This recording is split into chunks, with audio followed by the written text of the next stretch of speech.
Bonjour à toutes et à tous, soyez les bienvenus dans cette nouvelle vidéo. J'espère que vous allez bien et que vous commencez à voir le bout du tunnel avec ce que nous vivons. Et aujourd'hui, je vais vous parler d'une chance que la plupart des gens d'entre vous ont. Et c'est vraiment un message qui se veut rassurant et bienveillant pour vous faire comprendre que vous avez plus de capacités que vous pensez en avoir.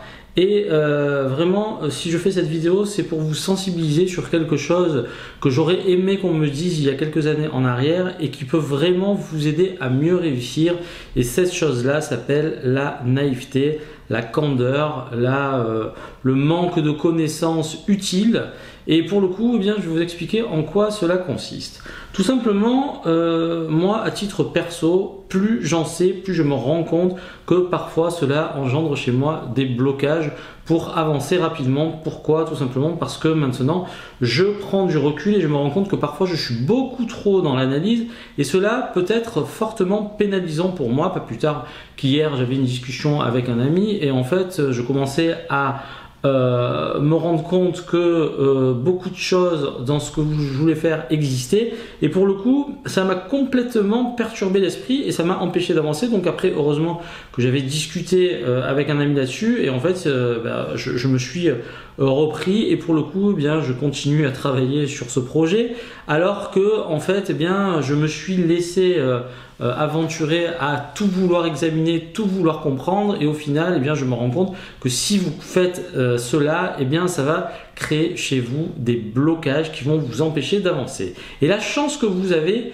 c'est que de ne pas tout savoir va vous permettre eh bien, d'avancer beaucoup plus rapidement et il faut absolument que vous utilisiez cela. Mon conseil, c'est arrêter d'être trop dans l'analyse, arrêter de vouloir que tout soit parfait parce que chez l'être humain, la perfection eh bien, n'existe pas.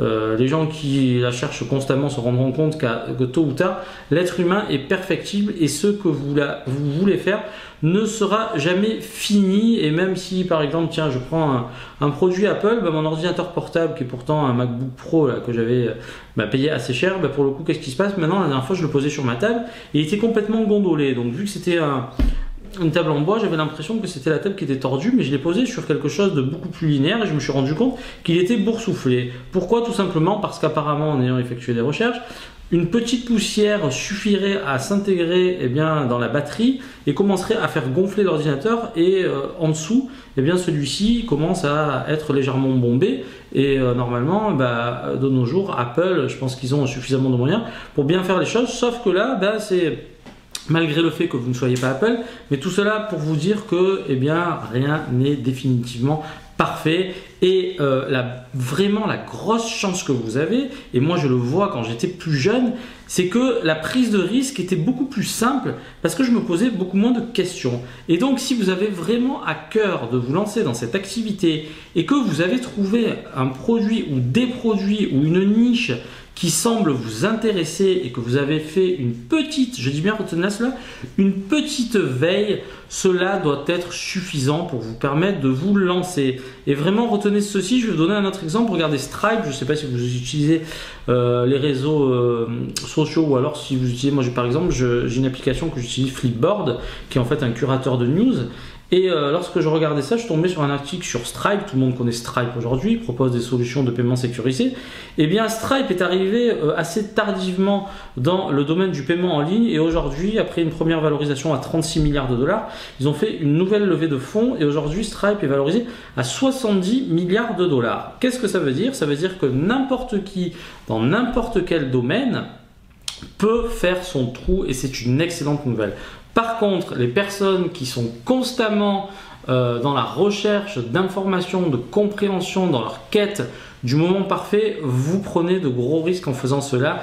Et mon conseil, c'est à partir du moment où vous avez trouvé quelque chose qui vous plaît et que vous êtes à l'aise avec l'idée de vous lancer là-dedans, ça doit suffire à vous lancer. Ne vous posez pas un milliard de questions et votre naïveté de débutant dans ce secteur-là peut faire que réellement cela produira chez vous toute la différence, parce que vous poserez moins de questions et vous vous lancerez beaucoup plus facilement. Donc il faut vous en réjouir et vous verrez à l'usage que si vous avez une expérience de plusieurs années ou plusieurs décennies dans un secteur d'activité et que vous êtes passionné, je dis ce terme est très important, vous vous rendrez compte que, c'est vrai, je crois que c'était Einstein qui disait ça, mais plus on en sait, moins on en sait. Et c'est totalement vrai, c'est-à-dire qu'à partir du moment où on approfondit de plus en plus, on se rend compte que tout devient de plus en plus compliqué. Donc restez simple, restez motivé, vous avez vraiment une carte à jouer. Là, je pense que la situation devrait s'améliorer, on va compter encore peut-être une année difficile, mais il y a des petites lueurs d'espoir. Je sais qu'il y a des gens qui sont bloqués par rapport à cette situation,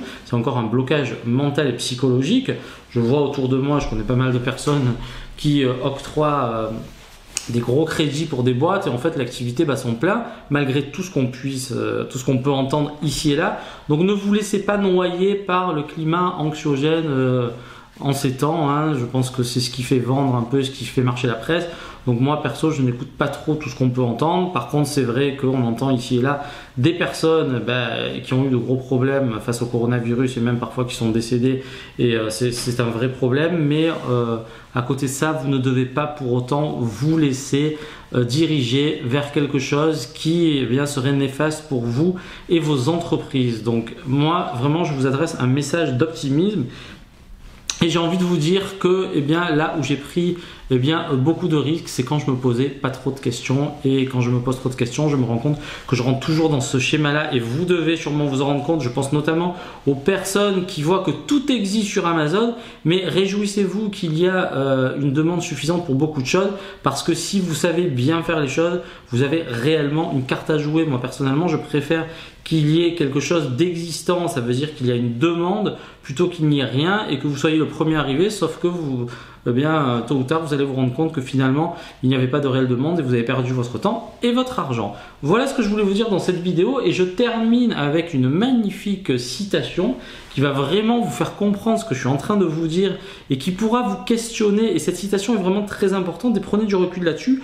Posez-vous, écrivez-la quelque part, vous verrez qu'elle sera fort utile pour vous. C'est une citation de Bernard Werber qui dit la chose suivante: entre ce que je pense, ce que je veux dire, ce que je crois dire, ce que je dis, ce que vous voulez entendre, ce que vous entendez, ce que vous croyez en comprendre, ce que vous voulez comprendre et ce que vous comprenez, il y a eu au moins 9 possibilités de ne pas se comprendre. Et ça, en fait, cette citation est vraiment magnifique parce que, rendez-vous compte qu'il y a tellement de paramètres à prendre en compte dans la passation d'un message, dans ce que vous pouvez ressentir par rapport à votre expérience personnelle qui peut faire que, vous avez des acquis ou vous ne les avez pas, vos blessures d'enfance, etc., etc., la façon dont vous interprétez mon discours, la façon dont un ami qui peut voir ce discours pourra aussi l'interpréter. Donc bref, partez du principe que c'est vraiment un conseil universel. Si vous avez quelque chose qui trotte en tête,